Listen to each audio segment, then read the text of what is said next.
Winterfest's dark side, festive lights and chilling whispers. Seattle, Winterfest, a city draped in holiday cheer. Lights twinkled, reflecting off Puget Sound. The scent of roasted chestnuts filled the air. Families laughed, bundled up against the November chill. But beneath the surface, a darkness stirred. A chill that had nothing to do with the weather. It began with whispers, faint at first, like the wind whistling through the Space Needle.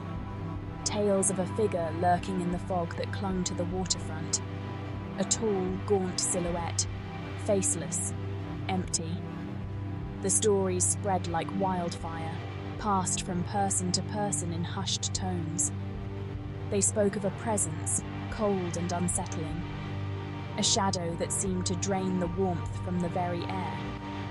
Most dismissed it as folklore, a ghost story invented to frighten children. But some, those who had seen it, knew better. The Seattle Shadow, they called it. A harbinger of misfortune, a phantom that haunted the darkest corners of the city's soul. And as Winterfest reached its peak, so too did the unease. For the shadow was growing bolder, its presence impossible to ignore. The shadow takes shape. Whispers turn to sightings. The sightings started subtly, a fleeting glimpse out of the corner of the eye, a dark shape moving against the fog, gone before you could focus.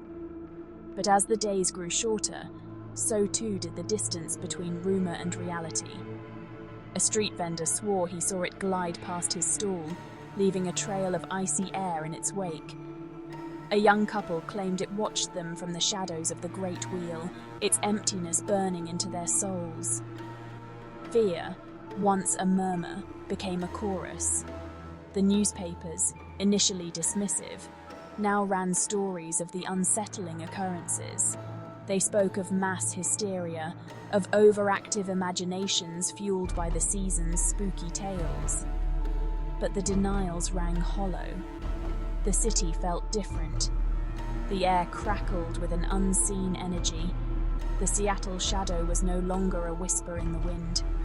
It was a presence, a spectre that had wormed its way into the city's consciousness, and it wouldn't be ignored for much longer. These stories are just sensationalized nonsense designed to sell newspapers. Come on, Alex, just one night. We could check out the waterfront, see if there's anything to it. Alex, a young journalist known for his skepticism, scoffed at the stories. He saw them for what he thought they were, sensationalized nonsense designed to sell newspapers. His friends, however, weren't so sure. There was Maya, an aspiring photographer drawn to the mystery. Ben, a history buff convinced the shadow was tied to the city's maritime past. And Sarah, a believer in the paranormal, her eyes wide with a mixture of fear and excitement. Fine, one night, but if we see a giant shadowy boogeyman, I'm blaming you all. Alex hesitated, his rational mind battling against the growing unease in his gut. He knew it was foolish, giving credence to these ghost stories. But something about the fear in his friend's eyes, the way the fog seemed to muffle even the city's sounds, gave him pause. His attempt at humor felt hollow, even to his own ears. They were venturing into the unknown, and something told him they wouldn't come back unchanged. You sure this is a good idea? Only one way to find out. The air grew colder as they neared the waterfront.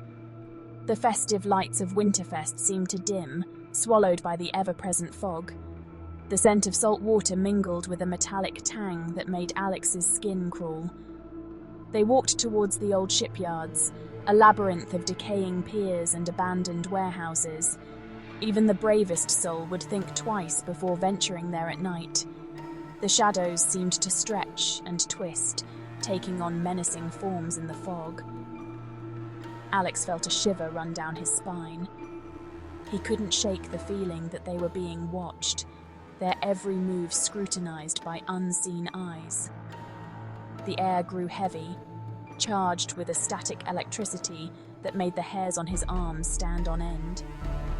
He could hear his own pulse pounding in his ears. They pressed on, deeper into the heart of the abandoned shipyards. The fog seemed to cling to them now, a suffocating blanket that blocked out the world beyond. A sense of dread settled over them, heavy and inescapable. They were in the belly of the beast now, and there was no turning back.